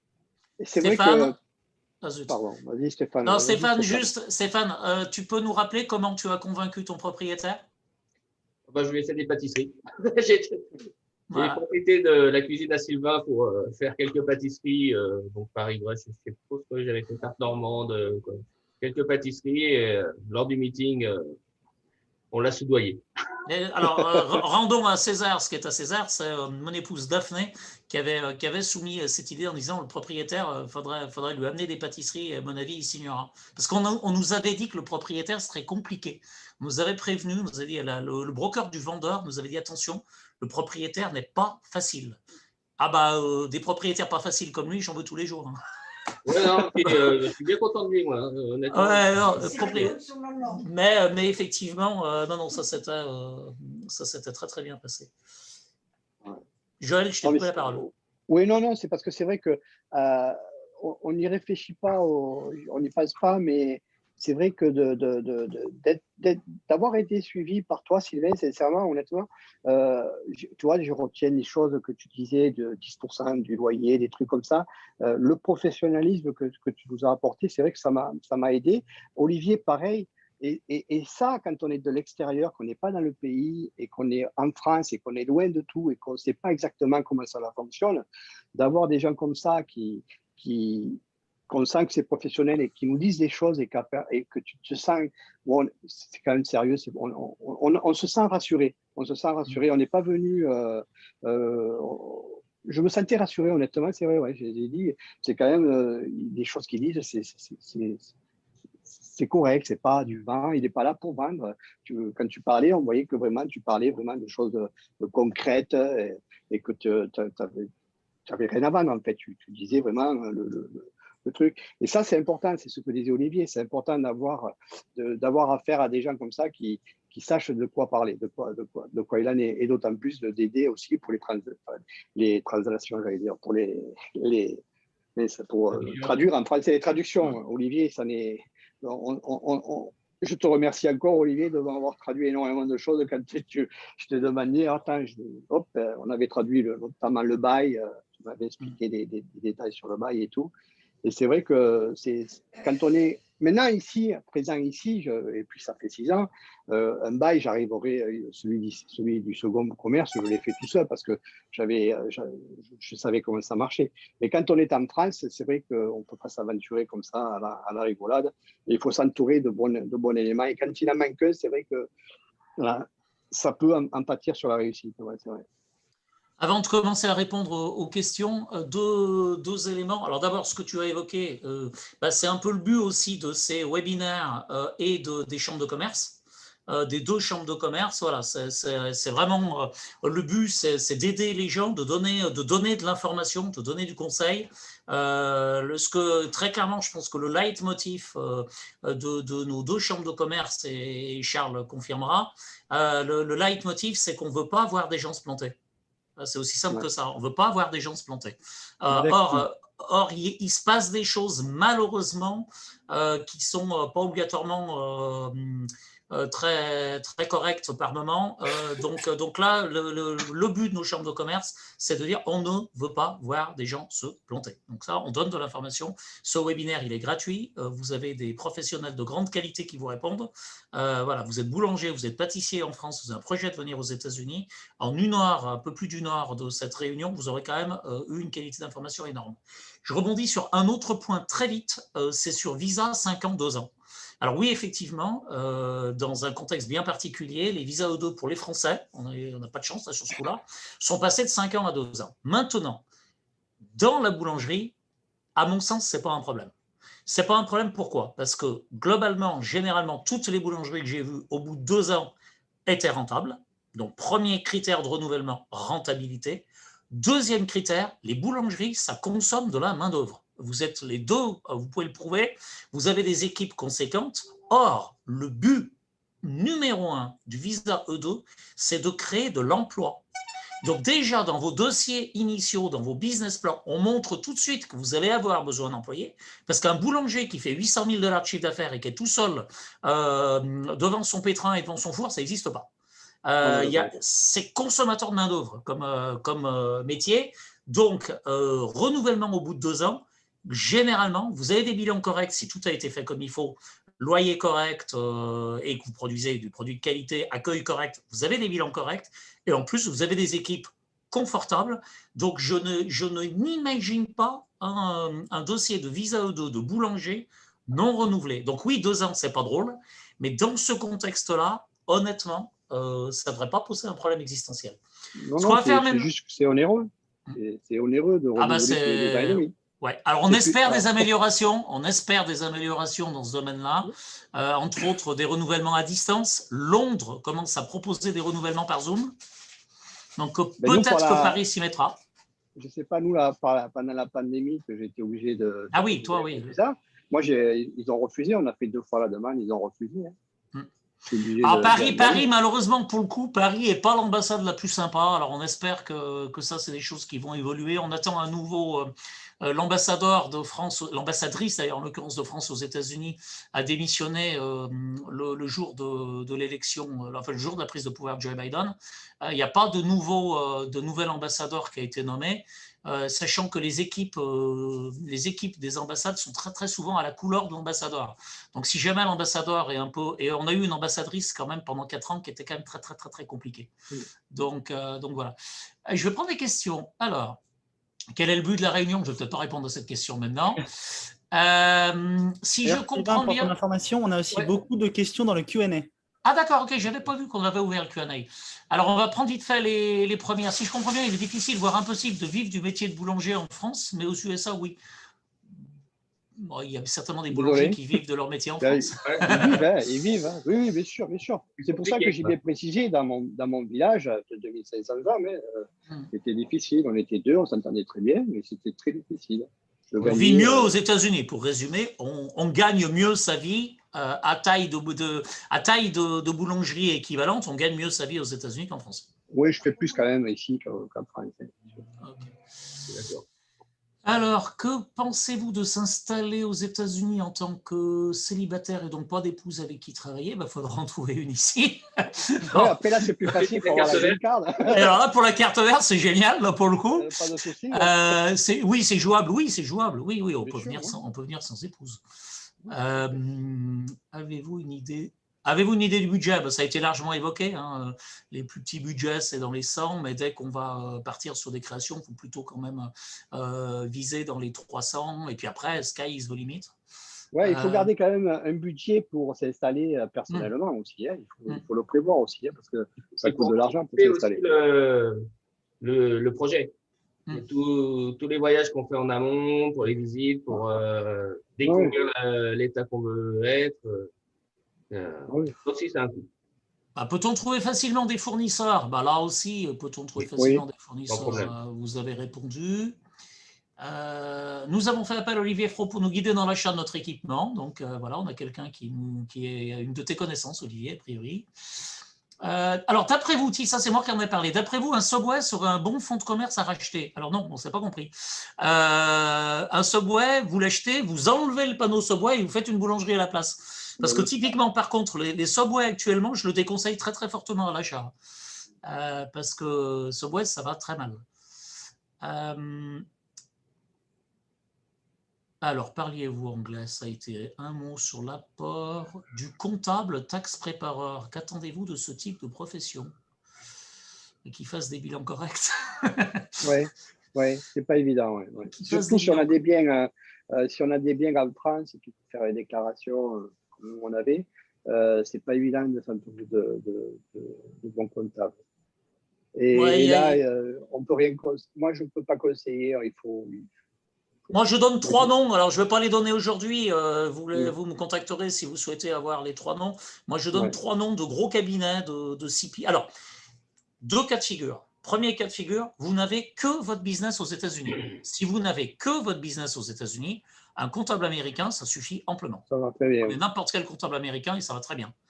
Vous avez votre business aux États-Unis, mais vous avez gardé des avoirs et des revenus ou des revenus en France. Alors là, typiquement, prenez quelqu'un qui connaît bien les 2 systèmes. Et là, j'ai 3 cabinets avec qui je mets en relation parce que c'est pas tellement pour la question des impôts. Vous n'aurez pas d'impôts à payer sur vos revenus français aux États-Unis.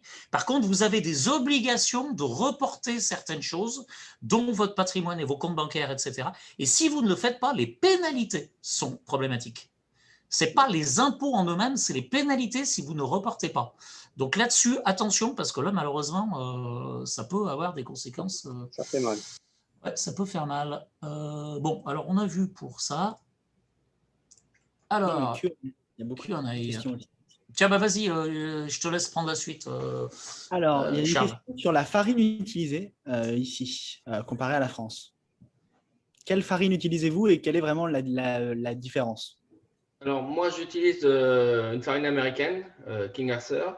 Il y a juste eu une adaptation à faire, un petit peu différente de la française, mais on hydrate un peu plus, principalement. De toute façon, ça dépend des blés. Comme en France, des fois, tu as le nouveau blé qui boit plus ou moins. Donc, on s'adapte. Et puis surtout, la King Arthur, moi aussi, j'utilise la King Arthur parce que c'est la même. Elle est no GMO, never beef. Parce que là aussi, j'étais surpris.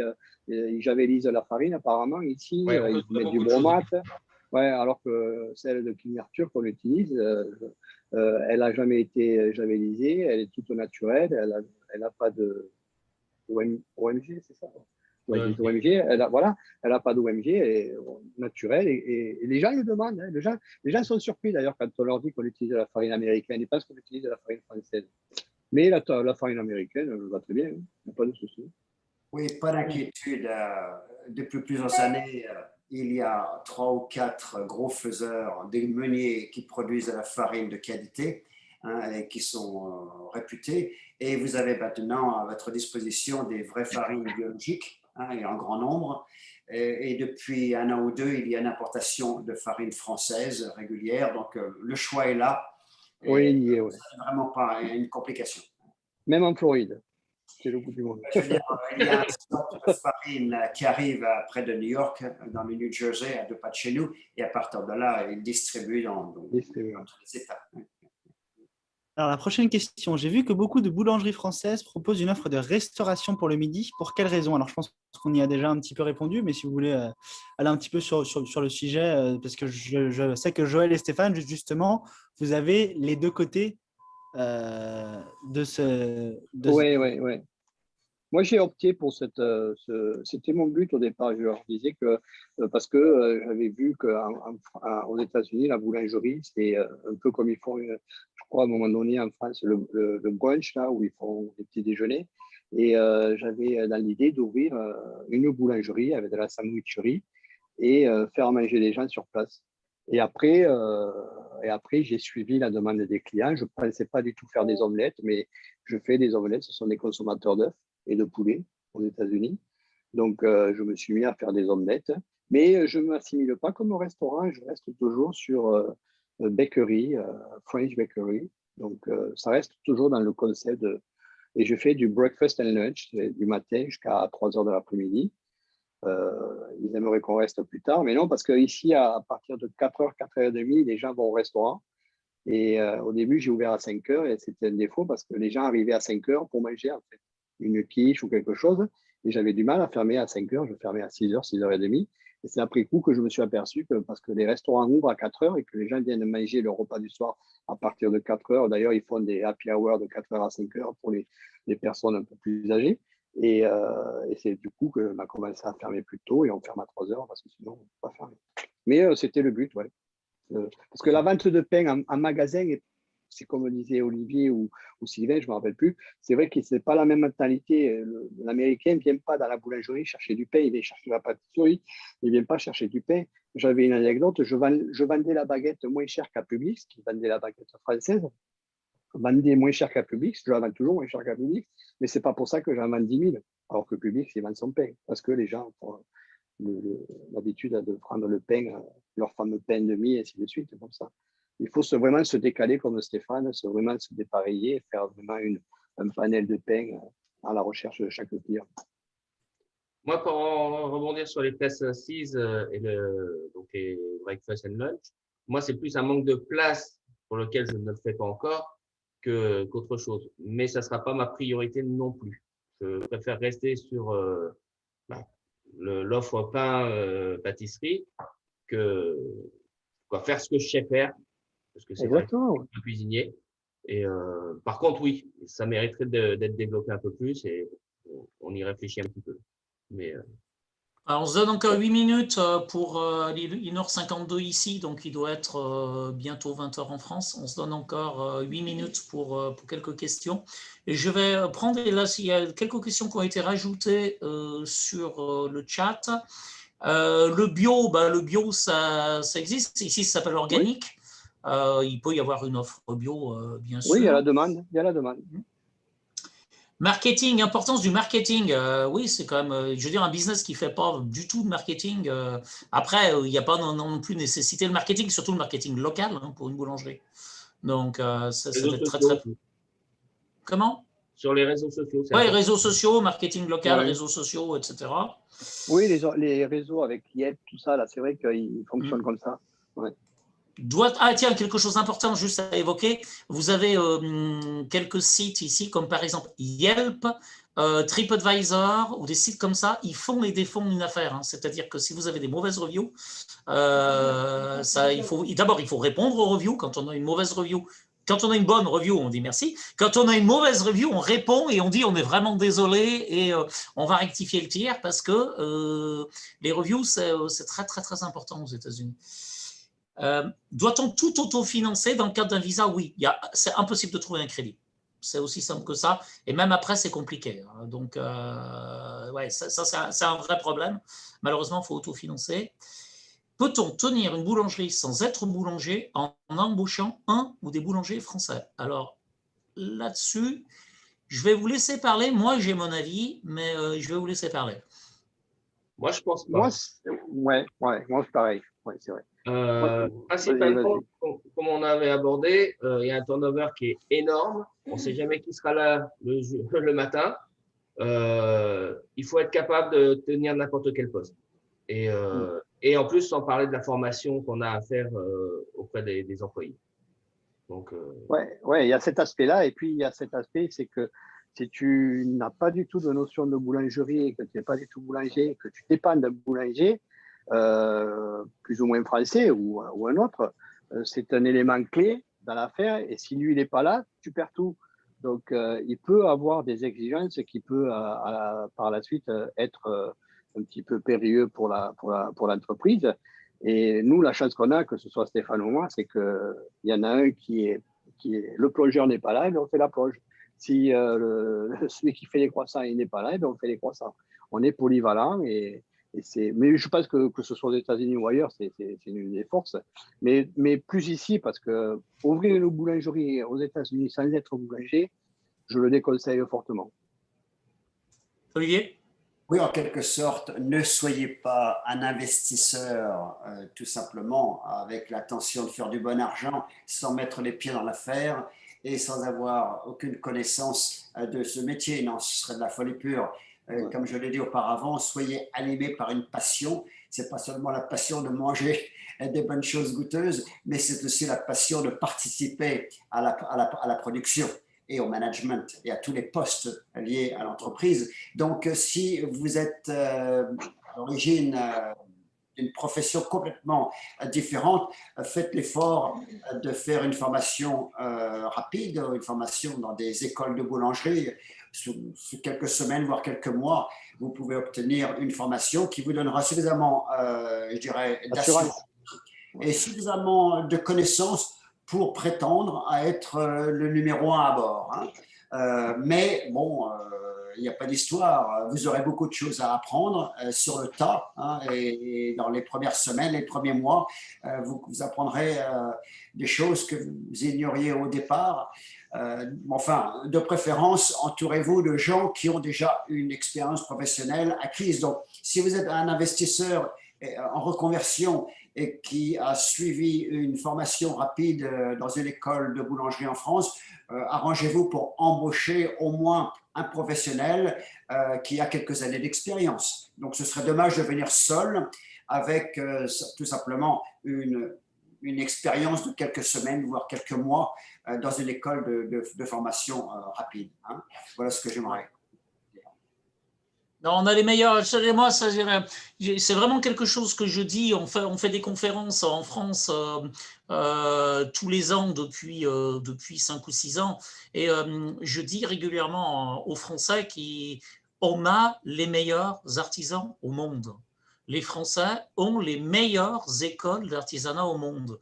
Les chambres de métiers font un travail extraordinaire. Le compagnonnage fait un travail extraordinaire. Aujourd'hui, moi, j'ai des gens que j'ai vus venir ici et je dis, ils ont de l'or dans les doigts. On a véritablement, alors c'est vrai pour la boulangerie, c'est vrai pour la pâtisserie, c'est vrai pour la restauration, la coiffure, la menuiserie. J'ai vu des menuisiers. Là, j'ai un cas d'une entreprise française qui fabrique des escaliers, qui fait de l'or, parce que les escaliers ici, c'est basique. Mais en France, on a des artisans en or. Donc, quelqu'un qui passerait un CAP de boulanger-pâtissier en candidat libre et travaillerait un petit peu dans une boulangerie française pendant quelques mois, on a plusieurs exemples comme ça de reconversion qui sont des très très bonnes reconversions. Parce qu'encore une fois, la formation française est extraordinaire. Et là intervient la passion. Voilà. Il intervient la passion aussi, parce que c'est là que tu découvres une passion et qu'à ce moment-là, tu...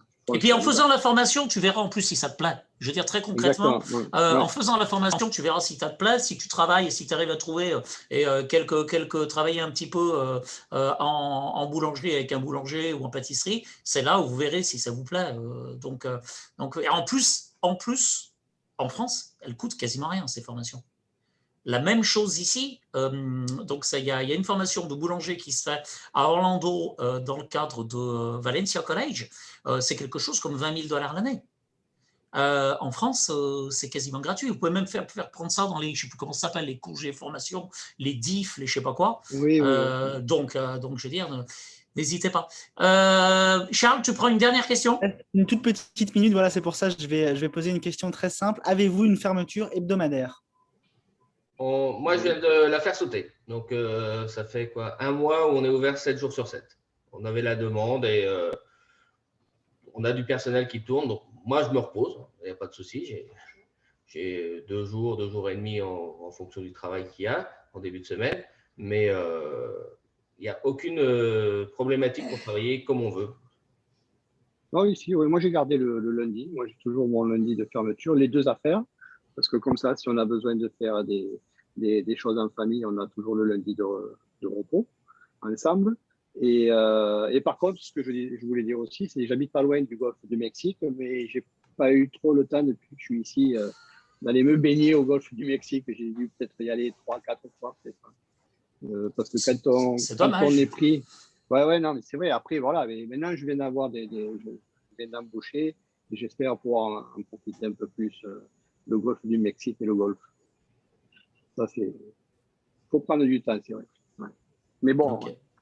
Quand on travaille, vraiment, on a la récompense. Qu'est-ce que… en tout cas, je crois qu'il est… Donc, quelle heure est-il? Il est 2 heures, donc il est 8 heures en France. Je vous laisserai bien entendu à tous les 4 à nouveau la parole. Vraiment merci tous les 3 pour avoir partagé autant d'informations.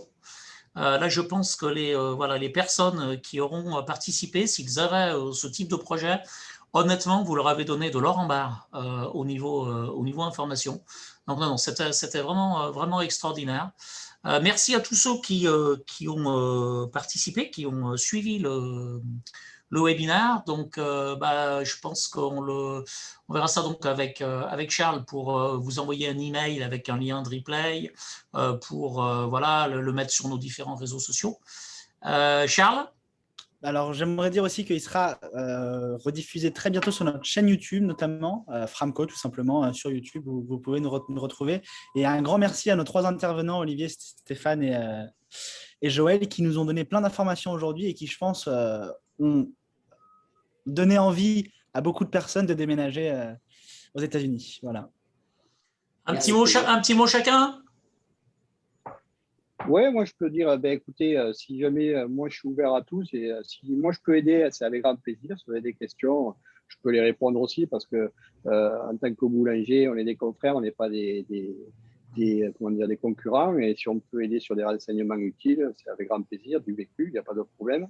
Parce que ça aussi, ça fait partie des choses qui peuvent aider et des questions vraiment très concrètes qui peuvent aider. Donc, mais sinon, oui, c'est vraiment à faire. Si vous avez l'occasion de venir, vous pouvez. Il y a de la place. Moi également, hein, d'ailleurs, je remercie Joël parce qu'il a été un des premiers à me répondre à mes questions quand je préparais mon projet. N'hésitez pas non plus à revenir vers moi s'il y a besoin. Par contre, préparez bien votre projet quand même en amont, parce qu'il y a beaucoup d'inconnus qui vont arriver. Donc, plus vous en éliminez, mieux ce sera.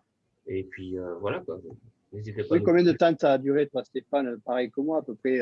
Moi, il m'a fallu 2-3 ans, vraiment, pour finaliser entre l'idée de départ et la nous, on a mis un peu plus de temps. On était plus sur 3-4 ans, mais c'est différent parce que moi, je n'avais pas encore vendu mes affaires. Donc, il y a eu beaucoup de temps d'attente de mise en vente des affaires en France. Donc, voilà, c'est un peu différent. Ouais. Mais ouais, il faut compter au moins 2 ans, je pense, sérieusement. À mon tour de remercier toute l'équipe et en particulier Sylvain et Charles. C'est une excellente initiative d'avoir préparé ce webinaire. En tout cas, je suis disponible pour tous les candidats qui veulent venir s'installer aux États-Unis et j'aurai cœur à les prendre en main et surtout à les conduire à une affaire à succès. Tous les pièges, toutes les erreurs ont déjà été commises. Mon rôle, c'est de m'assurer à ce que les mêmes erreurs ne soient jamais répétées. Voilà, donc n'hésitez pas à me contacter, peu importe la nature des questions, je m'arrangerai toujours pour vous mettre sur le bon chemin. Voilà, Merci à tous une dernière fois. Je remercie aussi les boards de nos deux chambres, donc FAMCO et FRAMCO. On salue quelqu'un qui malheureusement ne pouvait pas être là aujourd'hui, c'est Alexandre, qui a aussi pas mal participé, Alexandre Navarro, qui est vice-président de FRAMCO, qui a beaucoup participé à l'élaboration de ce webinaire, mais qui est en France. Donc, ne pouvait pas participer en France et en famille, il ne pouvait pas participer aujourd'hui. Donc voilà. À très bientôt. Merci encore. À très bientôt. Merci.